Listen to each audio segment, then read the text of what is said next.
The easiest person to underestimate is often the hardest one to defeat. The crystal chandeliers above Whitmore's steakhouse bathed the dining room in warm golden light, reflecting softly across polished marble floors and spotless wine glasses. Every table carried the quiet confidence of old money.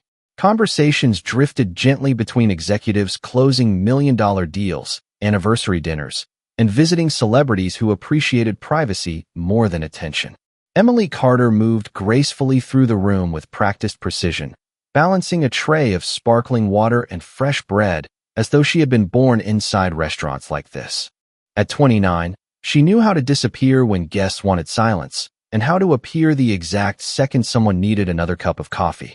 It was a skill no university ever taught, but years of serving people from every walk of life had refined it into an art. Few customers ever looked beyond the black apron neatly tied around her waist. Fewer still wondered what she read during her lunch breaks, or why someone with such calm confidence never seemed intimidated by anyone. At the corner table overlooking Michigan Avenue, James Whitmore leaned comfortably into his leather chair.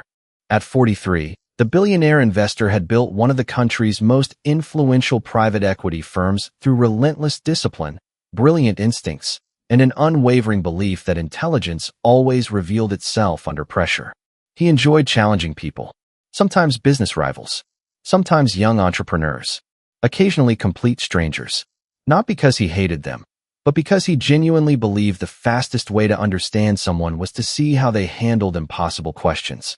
His closest friends had long accepted this peculiar habit, often watching his spontaneous tests with amusement. As Emily approached carrying a fresh pot of coffee, James glanced briefly at her name tag before reaching into the inside pocket of his tailored navy jacket.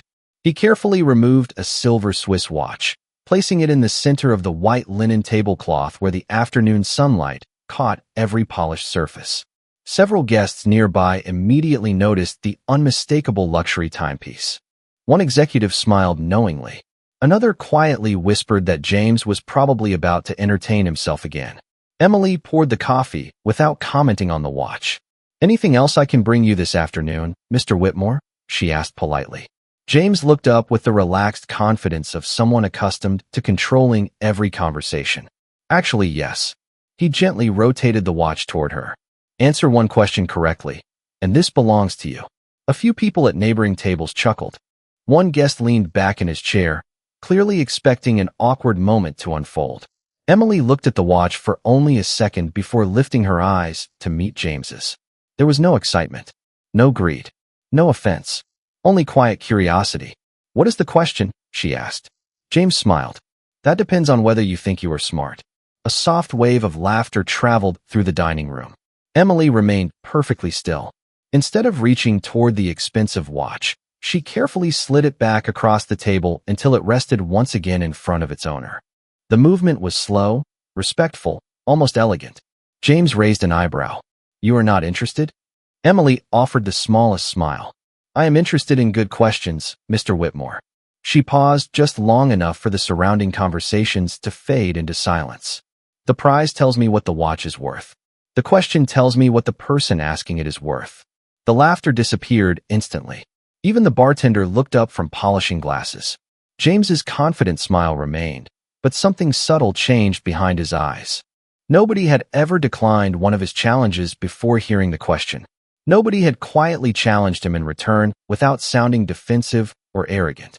Emily simply waited, coffee pot still resting lightly in one hand, her posture calm, her expression unchanged. For the first time that afternoon, James realized this conversation was no longer following the script he had written in his mind. And somehow, before a single question had even been asked, he had the unmistakable feeling that he was no longer the one in control. James Whitmore rested both hands on the table, studying Emily Carter with the same careful attention he usually reserved for investment proposals. Around them, the restaurant slowly returned to its gentle rhythm, although curious glances continued drifting toward table 14. Most people assumed the conversation had ended. James knew it had only begun. "Very well," he said, sliding the silver watch back onto his wrist. "No prize." Emily nodded politely. "That sounds much more interesting." A faint smile crossed James's face. Confidence had always been one of the easiest traits for him to recognize. Arrogance usually arrived loudly. Real confidence rarely did. Emily excused herself to deliver another table's lunch before returning with a fresh pitcher of water.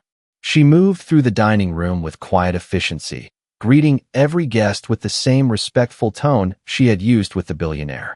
The elderly couple celebrating their 50th anniversary received the same warm attention as the venture capitalists discussing acquisitions. She laughed gently with a little girl who could not decide between chocolate cake and cheesecake, then patiently helped an older gentleman read the afternoon specials without making him feel embarrassed. James noticed every interaction. She never rushed anyone. She never performed kindness for attention. She simply treated every person as though they deserved to be seen.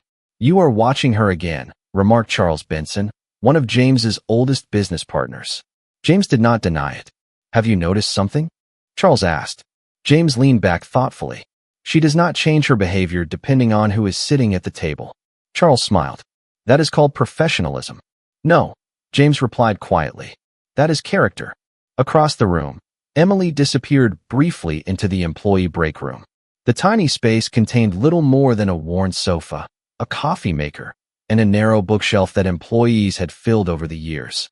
While waiting for the kitchen to finish a large order, she reached into her canvas tote bag and removed a thick hardcover book. It was not a novel. It was a collection of essays on decision theory, ethics, and cognitive bias. Several pages were filled with handwritten notes in blue ink. She read only 3 pages before another server opened the door. "Emily, table 7 needs another bottle of sparkling water." She calmly closed the book, marked her place with a folded receipt, and returned to work without hesitation. Neither she nor the other server noticed James walking past the partially open doorway on his way back from a private phone call. He caught only a brief glimpse of the book before the door closed again, but the title stayed with him. It was not the kind of book most people carried to work inside a restaurant. When Emily returned to his table a few minutes later, James looked at her with genuine curiosity rather than playful confidence. "Busy afternoon?" he asked. "The busiest shifts usually teach the most," Emily answered while refilling his water glass. "About restaurants?" James asked. She smiled softly. "About people." James rested his elbow on the table. "Do you always answer questions with another lesson?" Emily shook her head. "Only when someone seems more interested in understanding than winning." The sentence lingered between them longer than either expected. James realized he could not remember the last time someone had spoken to him without trying to impress him, flatter him, or fear him. Emily had done none of those things. She simply answered honestly, then reached for the empty breadbasket with the same quiet professionalism she had shown since the beginning of her shift. As she turned to leave, James looked once more toward the small break room where he had glimpsed the unfamiliar book. For the first time that afternoon, his curiosity had nothing to do with proving someone wrong. It had everything to do with discovering who Emily Carter truly was. By the time the lunch crowd reached its busiest hour, James Whitmore had quietly canceled his afternoon conference call. His assistant sent 3 messages reminding him about an important meeting with international investors, but he responded with only 4 words. "Move it until tomorrow." Charles Benson looked up from his espresso with genuine surprise. "You have postponed meetings worth hundreds of millions maybe twice in your entire career." James smiled faintly. "Then today must be unusual." Across the dining room, Emily Carter continued working as though nothing remarkable had happened. She carried heavy trays with effortless balance, remembered every customer's preferences without writing them down, and somehow found time to encourage the nervous new server who had accidentally mixed up 2 lunch orders. Instead of criticizing him, Emily quietly helped him reorganize the trays before gently saying, "Everybody makes mistakes. The important part is making the guest feel cared for afterward." The young server smiled with obvious relief before hurrying back into the dining room. James noticed that exchange as well. Leadership, he thought, rarely announced itself. Sometimes it looked exactly like kindness. After another 15 minutes, Emily returned to table 14 with James's entree. She carefully placed the plate before him. Dry-aged ribeye, grilled asparagus, roasted fingerling potatoes, and a small dish of herb butter arranged with meticulous attention to detail. "Can I bring you anything else?" she asked. James rested his knife and fork beside the plate without touching the food. Actually, yes. Emily waited patiently. Earlier you said you preferred good questions over expensive prizes. She nodded once. I do. James leaned forward slightly, no longer performing for the surrounding tables. His voice became quieter, almost conversational. Then let us remove the audience. Emily glanced briefly around the dining room before looking back at him. I am listening. James folded the linen napkin neatly across his lap. Imagine you are leading a company with 100 employees. Business is slowing down. Investors demand immediate cost reductions. You can lay off 20 people and protect profits, or keep everyone employed and risk losing the company entirely within a year. What would you do? Emily did not answer immediately. She looked toward the restaurant windows where pedestrians crossed Michigan Avenue beneath the afternoon sun. Nearly 20 seconds passed. James simply waited. Most people rushed to fill silence. Emily seemed perfectly comfortable allowing it to exist. Finally, she looked back at him. May I ask 3 questions first? James smiled. Of course. How much time do I have before making the decision? 90 days. Have I personally spoken with the employees? Not yet. Have I challenged my own assumptions before accepting the investor's conclusion? James blinked once. That was not where he expected the conversation to begin. No, he admitted. Emily nodded thoughtfully. Then I would not make either choice today. James raised an eyebrow. Why not? Emily answered with complete calm. Because difficult decisions become dangerous when leaders mistake urgency for understanding. I would spend those 90 days learning something the spreadsheets cannot tell me. James rested both hands on the table, such as, which employees create value that numbers cannot measure? Which customers stay because of trust instead of price? Which processes waste money without improving quality? And whether the investors are solving tomorrow's problem by creating next year's disaster. Charles Benson slowly lowered his coffee cup. 2 executives seated at the neighboring table had quietly stopped discussing their own merger. Even the restaurant manager looked toward table 14 without pretending otherwise. Emily had not raised her voice. She had not attempted to impress anyone. She had simply answered as though thoughtful leadership mattered more than sounding clever. James looked at her for several long moments before speaking again. For the first time in years, the next question forming in his mind was not designed to test someone else. It was beginning to test himself. James Whitmore remained seated long after his lunch had grown cold. For the first time in years, he found himself thinking less about the answer he had just heard and more about the person who had given it. Across the dining room, Emily Carter continued serving guests with the same calm rhythm that had quietly transformed the atmosphere of the restaurant.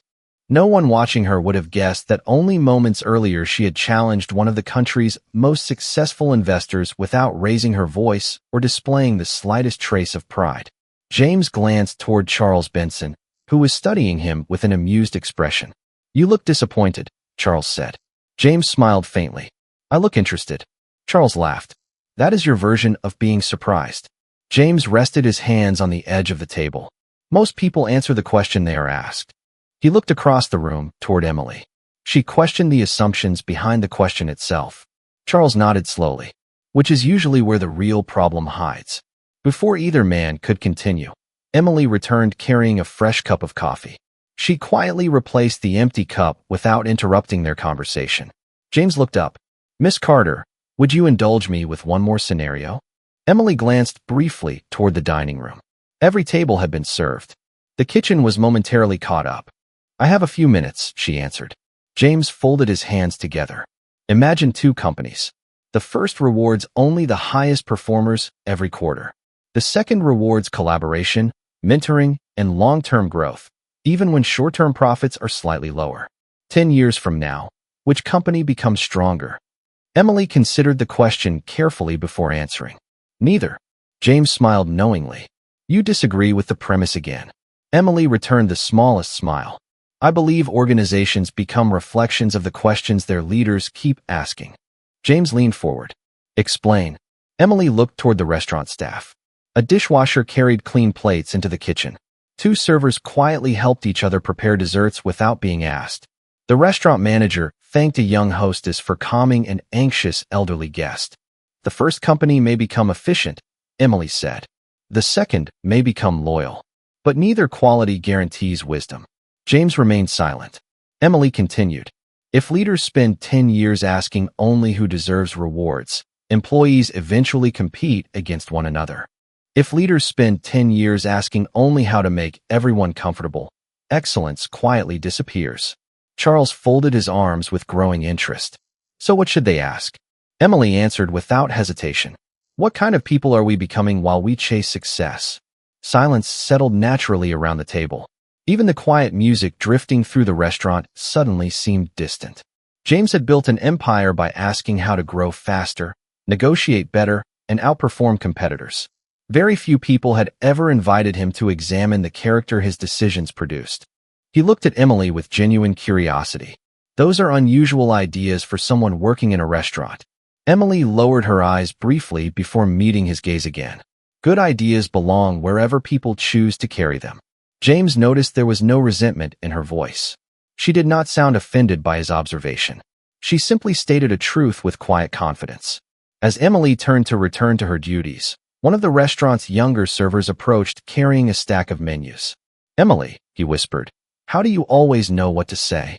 She smiled warmly while taking half the menus from his hands. "I spend more time trying to understand people than trying to impress them." James watched her disappear into the dining room once again. For years, he had believed intelligence revealed itself through brilliant answers. Sitting alone beside the untouched meal, he began wondering whether true wisdom revealed itself through better questions instead. The afternoon slowly settled into the quieter rhythm that always followed the lunch rush, yet table 14 remained occupied. Most guests had finished their meals and returned to busy schedules, but James Whitmore had ordered nothing more than another cup of black coffee. His attention no longer drifted toward financial reports waiting on his tablet.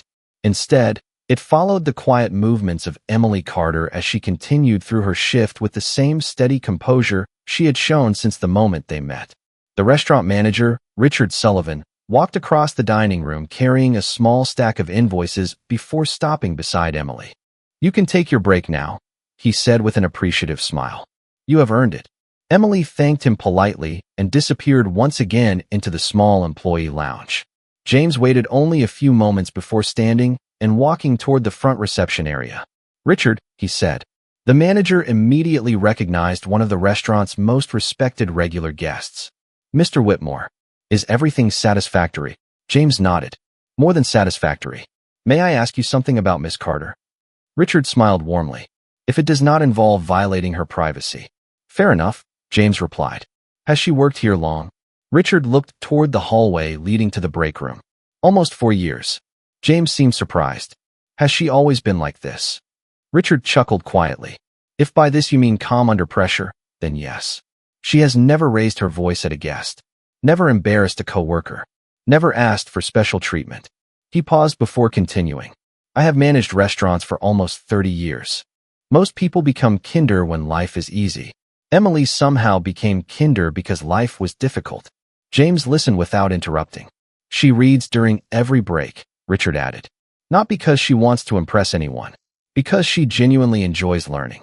James glanced instinctively toward the closed lounge door. "What has she read?" Richard smiled. "Everything from philosophy to behavioral economics. Last month, she finished 3 biographies and 2 books on organizational leadership." James looked genuinely puzzled. "Why is she still working here?" Richard answered without hesitation. "Because she chooses to." Before James could ask another question, Emily returned carrying the same hardcover book he had noticed earlier. She placed it carefully inside her canvas bag before tying her black apron once again and stepping back into the dining room.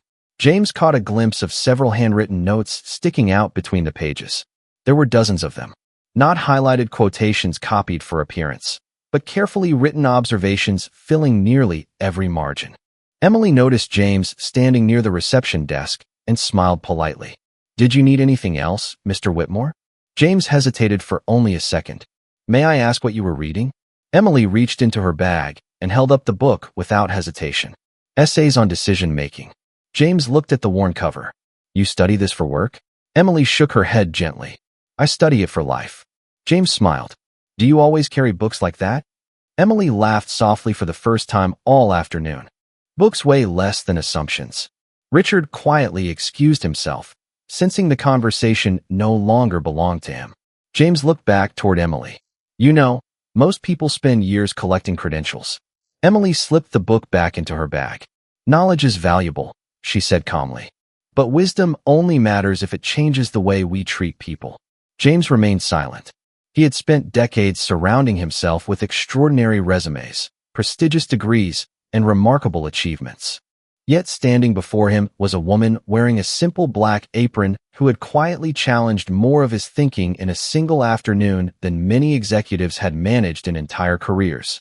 For the first time since building his company, James realized he had been measuring intelligence by accomplishment when perhaps he should have been measuring it by humility.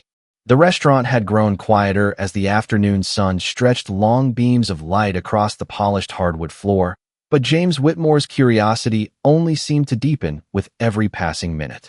He had entered Whitmore's steakhouse expecting another ordinary business lunch and perhaps a little harmless entertainment at someone else's expense. Instead, he found himself questioning ideas he had carried for decades. Emily Carter returned to clear the dishes from his table with the same calm efficiency she had shown all afternoon. "May I take your plate?" she asked. James nodded, then surprised himself by asking, "Do you believe intelligence can actually be measured?" Emily placed the empty plate carefully onto her serving tray before answering. "Only parts of it." James leaned back slightly. "What cannot be measured?" Emily considered the question for a moment. "The ability to admit you are wrong. The willingness to change your mind after hearing someone else's perspective. The discipline to stay kind when you have every reason not to be." James looked down at the tablecloth. Those qualities had never appeared on a resume. They never appeared in quarterly earnings reports either. Yet he could not deny how valuable they suddenly seemed. "Where did you learn to think like that?" he asked quietly. Emily smiled almost imperceptibly. "From someone who never cared whether I agreed with him." James looked puzzled. Emily continued, "My grandfather taught philosophy at a small college for 40 years. Every Sunday afternoon, he would ask me questions that had no perfect answer. If I answered too quickly, he would smile and say, 'You are defending your opinion, not searching for the truth.'" She paused briefly before adding, "Eventually, I realized the purpose of a good question is not to win. It is to become wiser." James listened without interrupting. Something about those words felt strangely familiar. Years earlier, his own mentor had once told him that businesses rarely failed because leaders lacked intelligence. They failed because leaders eventually believed they had nothing left to learn. Somewhere along the way, James realized he had stopped treating conversations as opportunities to discover something new. They had quietly become competitions he expected to win. Emily reached for the coffee pot once more. "Would you like a refill?" James smiled. "Please." As she poured the fresh coffee, he noticed a small notebook tucked into the pocket of her apron. Its edges were worn from years of use. "Another book?" he asked. Emily laughed softly. "Just a notebook. What do you write in it?" She hesitated for only a second before removing it and handing it to him without hesitation. James opened the first page. There were no quotes copied from famous authors. No grand theories. Instead, every page contained simple observations collected over several years. A guest who smiled after someone remembered his name. A manager who thanked the dishwasher before leaving for the night. A little girl who shared her birthday dessert with her younger brother before taking her own first bite. At the top of one page, written in careful handwriting, were 7 words. "People always reveal themselves through ordinary moments." James slowly closed the notebook and returned it with both hands. "You have been studying human nature." Emily gently slipped the notebook back into her apron pocket. "I think everyone studies something," she replied. "Some people study markets. Some study technology. I have always been fascinated by people." James looked around the restaurant. Executives, tourists, retirees, students, families, all sharing the same room, while carrying completely different stories invisible to everyone else. For years he had believed success came from reading balance sheets better than anyone else. Sitting across from Emily Carter, he began wondering if the greatest advantage in business had never been numbers at all. Perhaps it had always been understanding the people behind them. And for the first time in a very long while, James found himself hoping the next lesson would not come from a boardroom, but from the quiet waitress who had never once tried to prove she was the smartest person in the room. The dinner crowd gradually replaced the afternoon guests, bringing fresh conversations, new faces, and another wave of polished suits into Whitmore Steakhouse. Yet James Whitmore remained at the same table, his untouched calendar forgotten somewhere inside his briefcase. The executives who had planned to meet him later had already received polite apologies from his assistant. For perhaps the first time in his professional life, learning seemed more valuable than another transaction. Emily Carter continued her shift with quiet consistency, never slowing down, never seeking attention, never acting as though anything unusual had happened that day. She greeted each new guest with the same warmth she had shown everyone else, proving once again that character was not something reserved for special occasions. As the evening settled over Chicago, Richard Sullivan approached Emily with a small envelope. "This came for you earlier," he said. Emily thanked him and slipped the envelope into her apron pocket without opening it. James happened to notice the exchange. There was nothing remarkable about the envelope itself, yet Emily's expression changed almost imperceptibly. Not worry, not excitement, recognition. Nearly an hour later, after the busiest tables had been served, Emily quietly stepped outside through the employee entrance for a brief break. The cool evening air carried the distant sounds of city traffic while amber streetlights reflected across the sidewalk. She finally opened the envelope. Inside was a folded letter bearing the crest of Northbridge University. She smiled softly before placing it back inside without reading beyond the first page. James had also stepped outside to answer a phone call, but seeing Emily standing alone beneath the evening sky, he ended the conversation early. "Good news?" he asked politely, keeping a respectful distance. Emily looked toward the envelope before answering. An old opportunity came back. James waited. "Would you mind explaining?" Emily nodded gently. "Several years ago, I was accepted into a doctoral research program in organizational psychology." James looked genuinely surprised. "You turned it down?" Emily smiled without regret. "My mother suffered a severe stroke the week before classes began. She needed someone every day. The decision became very simple." James frowned slightly. "Simple." Emily looked toward the glowing restaurant windows. "Not easy. Simple." She continued calmly. "Some choices ask what you want. Others ask who you want to become." James remained completely silent. Emily continued, her voice carrying neither sadness nor pride. "People often tell me I sacrificed my future. I never saw it that way. Education can wait. Degrees can wait. Titles can wait. Time with someone you love cannot." James slowly lowered his eyes. Throughout his career, he had postponed birthdays, anniversaries, and family gatherings because another meeting always seemed more urgent. He had called it discipline. Standing beside Emily, he quietly wondered how many irreplaceable moments he had traded for achievements that no longer felt nearly as important. "Does the university still want you?" he asked. Emily nodded with a gentle smile. "Every year they send another letter asking if I would reconsider." James looked at the envelope once more. "And every year?" Emily laughed softly. "Every year I write a thank you note." James studied her expression carefully. There was no bitterness in it. No sense of lost dreams. Only peace. For someone who had supposedly walked away from extraordinary opportunities, she carried herself with remarkable contentment. James finally understood why every answer she gave sounded different from everyone else's. She had already made the hardest decision of her life years before. Compared to that, every question he placed before her inside the restaurant had never truly been a test at all. The real test had already shaped the person standing quietly beneath the evening lights, and she had passed it long before they ever met. When Emily Carter returned inside, the warmth of the restaurant wrapped around her once again, carrying the familiar sounds of quiet conversations, clinking glasses, and soft piano music. She slipped the university letter back into her apron pocket and resumed her work exactly where she had left it, greeting guests with the same gentle professionalism as if nothing had happened. James Whitmore watched her from his table, realizing that she had never once tried to turn her personal story into something that deserved admiration. She simply lived according to it. That quiet authenticity unsettled him far more than any brilliant argument ever could. A few minutes later, James stood from his chair for the first time in hours. Every nearby conversation seemed to soften as one of the restaurant's most recognizable regular customers crossed the dining room. Instead of heading toward the exit, he stopped beside the service station where Emily was organizing clean coffee cups. "Miss Carter," he said calmly. Emily looked up. "Yes, Mr. Whitmore." James removed the silver Swiss watch from his wrist and placed it gently on the counter between them. Several nearby guests recognized it immediately. One executive whispered to another, expecting the challenge from earlier to finally reach its conclusion. James looked directly into Emily's eyes. This morning I believed intelligence was something people proved by answering difficult questions. Emily remained silent, waiting for him to continue. I also believed success gave me the right to test strangers simply because I could. He smiled faintly, almost at himself. Today you answered every question I asked without ever trying to defeat me. Emily glanced briefly at the watch before looking back at James. That was never my goal. James nodded. I know. He gently pushed the watch toward her once more. Please accept it.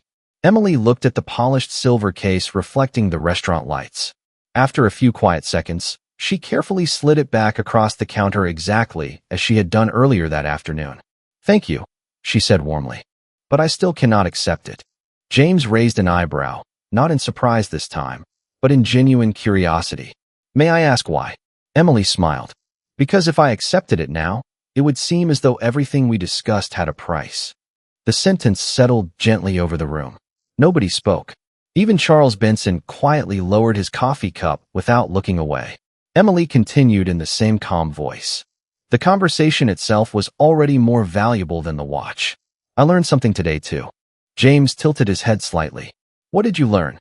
Emily answered with complete honesty. That people sometimes ask difficult questions because they are searching for something they cannot quite name. James looked down for a brief moment before smiling with quiet gratitude. You are probably right. He slipped the watch back onto his wrist, but somehow it no longer felt like a symbol of accomplishment. It felt like a reminder. Richard Sullivan approached from the front of the restaurant, curious after noticing the unusual silence. James turned toward him. Richard, I owe your employee an apology. The manager looked puzzled. James faced Emily once more. When I walked through those doors today, I saw a waitress wearing an apron. He paused before speaking the words that surprised even himself. I failed to see a teacher standing in front of me. Emily's expression softened. Sometimes, she replied gently, we only recognize our teachers after they ask us better questions than we have been asking ourselves. James smiled, not because he had won anything, but because he had finally understood that the most important lesson of the day had never been about intelligence. It had been about humility, and for the first time in many years, he welcomed that lesson with genuine gratitude. 6 months later, the first snow of December drifted quietly across downtown Chicago, covering sidewalks, rooftops, and the city streets with a gentle blanket of white. Inside Whitmore Capitol, employees gathered in the largest conference room for the company's annual leadership summit, expecting another presentation about growth strategies, investment forecasts, and market opportunities. Instead, James Whitmore stood alone at the front of the room with no financial charts displayed behind him. The large screen showed only 7 simple words. Never underestimate quiet intelligence. A murmur moved through the audience as executives looked at one another with curious expressions. James smiled before beginning. For many years, he said calmly, I believed the smartest person in any room would always be the loudest thinker, the fastest speaker, or the one with the most impressive resume. He paused, allowing the silence to settle naturally. I was wrong. The room became completely still. James rarely admitted mistakes in public, and everyone understood the importance of what was about to follow. Several months ago, he continued, I met someone who reminded me that intelligence without humility eventually becomes arrogance, and success without compassion eventually becomes empty. He did not mention Emily Carter by name. He did not tell the audience where she worked. Instead, he shared the lessons she had quietly taught him through ordinary conversations, thoughtful questions, and genuine respect. By the end of the presentation, James announced a new company initiative. Every employee, from interns to senior executives, would spend one day each quarter working alongside frontline service professionals in hospitals, restaurants, hotels, community centers, and nonprofit organizations. Not as a publicity campaign, not as a charity event, as an opportunity to remember that leadership begins with understanding people whose work often goes unnoticed. Across the city, Emily continued working at Whitmore Steakhouse, exactly as she always had. The university still invited her to join its doctoral program each year, and she continued replying with gratitude while caring for her mother, whose health had steadily improved through months of rehabilitation. Nothing about Emily's daily routine looked extraordinary from the outside. She still greeted guests with the same warm smile. She still carried books inside her canvas bag. She still filled the small notebook hidden inside her apron with observations about kindness, patience, and ordinary moments that revealed extraordinary character. One snowy afternoon, Richard Sullivan handed her a newspaper folded neatly to the business section. The headline described James Whitmore's new leadership initiative and quoted one sentence from his speech. "The smartest people are often the ones who never need to prove they are smart." Emily smiled quietly before folding the newspaper and placing it beside her notebook. She returned to work without another word.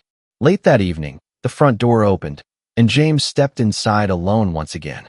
There was no audience this time. No challenge. No expensive watch resting on the table.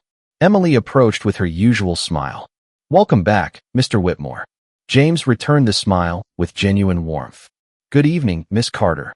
She poured him a cup of coffee before asking the same question she had asked every guest that day. "Can I bring you anything else?"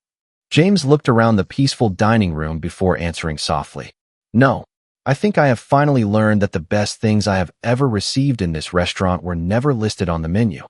Emily laughed gently as she picked up the empty coffee pot. "That is because the most valuable things in life rarely are."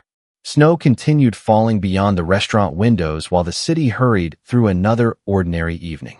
Inside, two people returned to a simple conversation, no longer separated by assumptions or pride, but connected by mutual respect. Sometimes the greatest victory is not proving someone else wrong. Sometimes it is discovering that wisdom begins the moment we become willing to question ourselves, because the quietest voice in the room can still become the one that changes every life willing to listen.